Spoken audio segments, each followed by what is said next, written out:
Yeah, all good, man. Ben, you and the boys have had a round out in the pitch this morning. How are you all feeling? Oh, we're feeling good. The structure of our week, we trained Monday, Tuesday, Wednesday and had yesterday off, so it's good getting back out there, just over a few kind of finishing touches in the plays and the strategy for tomorrow. But listen, it's been a great week we've had. The clarity is there and the role knowledge is there, so I think we just need to arrive tomorrow with the right mindset and go out and get our job done.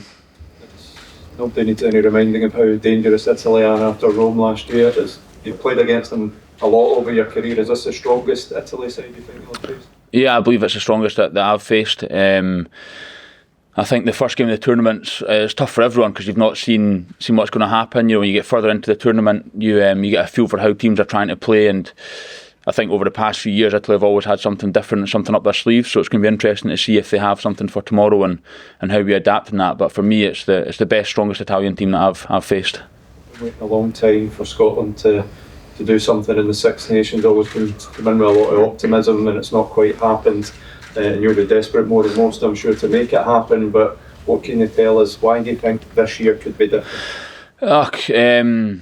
Yeah, I think the last few years we've come in, like you say, with some sort of expectations, and with the group that we've got, I think it's quite right to have these expectations, you know.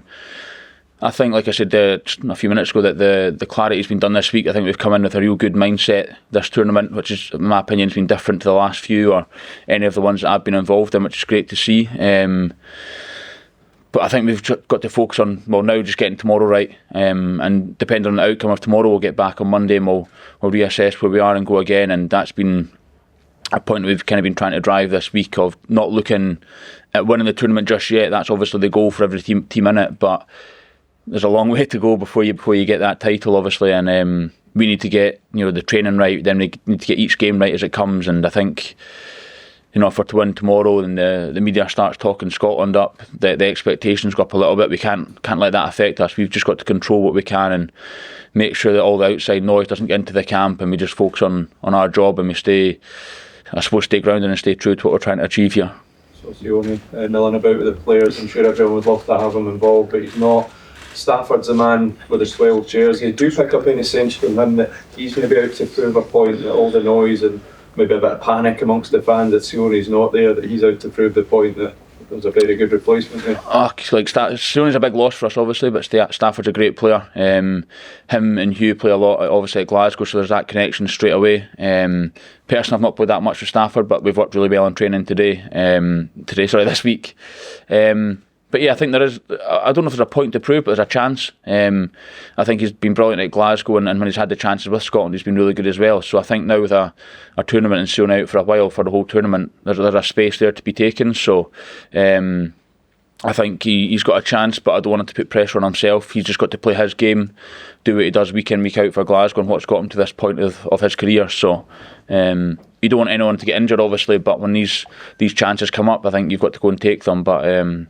But like I said, he's been great for Glasgow over the last couple of years, and when he's played here, he's been brilliant. So he just needs to continue what he's doing and not overthink that he's got pressure on his shoulders to try and step into Sione's shoes or anything like that. He's just got to do his game, and I'm sure he will.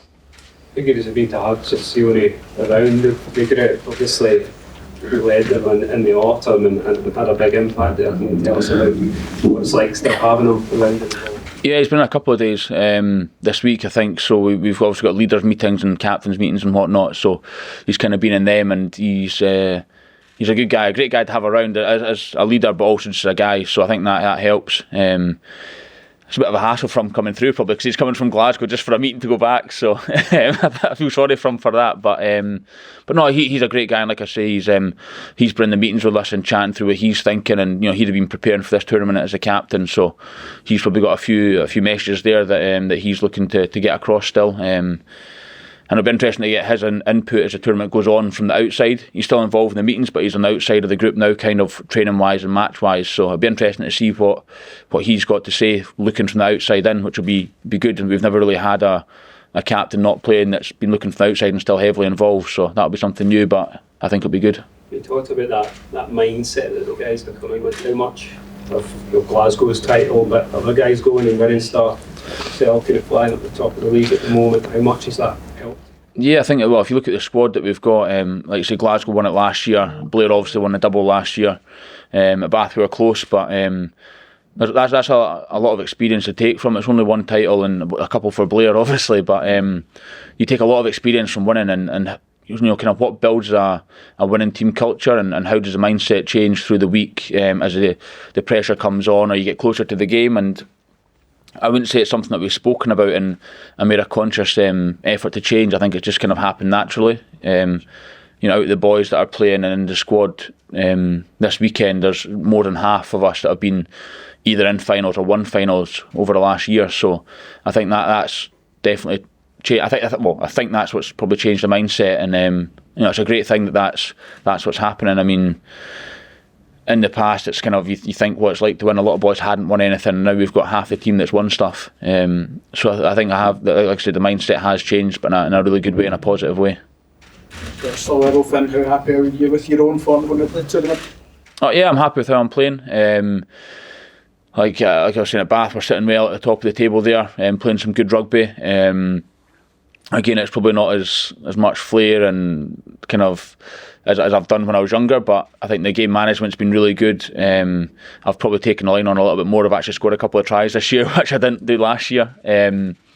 But no, I'm happy with where I am in my game, and I think coming back in here, it's just trying to drive those kind of high standards that, like I said, boys who are at teams sitting towards the top of the table have at clubs. They're trying to drive those standards and learn off other players. Learn off Blair how they won the double in Toulouse. Learn how Glasgow won last year, and what can I get better at, and what can I take from that. But no, I'm pretty happy with how I'm playing just now. But I just need to keep going, keep doing as well as I can. Try and lead this team with Darge as well as we can, and hopefully get the result. The age profile of the squad at the moment. What you were going to say about me there? I'm one of the oldest, but experienced boys. Do you feel like you're now in a position where you really are equipped to challenge for the title? Yeah, I think I'm the most experienced in terms of Scotland caps in the group just now. But Johnny Gray's back in. He's got a lot of experience, obviously. He's been good having back in. He's been out for a while, and coming back in again, it's different. So I think we've got a good balance of some younger players, less experience coming through, and then more experienced players like myself, Grant, Johnny, Xander. So I think we have got a good balance. But a lot of the boys that might not have that many caps with country, they've got a lot with the clubs. So I think we're in a good place for the kind of experience, and then new players coming through. So it's good seeing even new uncapped boys coming in the camp this week. They're at a brilliant standard, which is great to see. So the training standards have gone up. But no, we're in a good place. Which are the threats, in your opinion, considering that tomorrow is going to be the first match of the Six Nations, not the Italian one, but in general, maybe being undercooked, rusty? It's tough to say if you're undercooked, if you're rusty. I think it's the team that kind of get the bonding quickest that'll be good in the first weekend. I think you've got to get that camaraderie back. You've had 2-3 months away from each other. If there's new players playing or changing of coaches, that can affect everything. From the November series, I think some teams might look at the attack, the defence system they've got, changing that. There's a few new rules that have come in with the kicking cycle, so there's changes within the team, within the management, within the game. So whichever team kind of gets connected and gets that camaraderie quickest and adapts to these rules and the style of play will be the teams that are the most dangerous from the start. In this tournament, it's only 5 games, so if you're slow to start, then you're up against it. You're probably not going to win it. So the first game, the second game are so important to get up to speed quickly.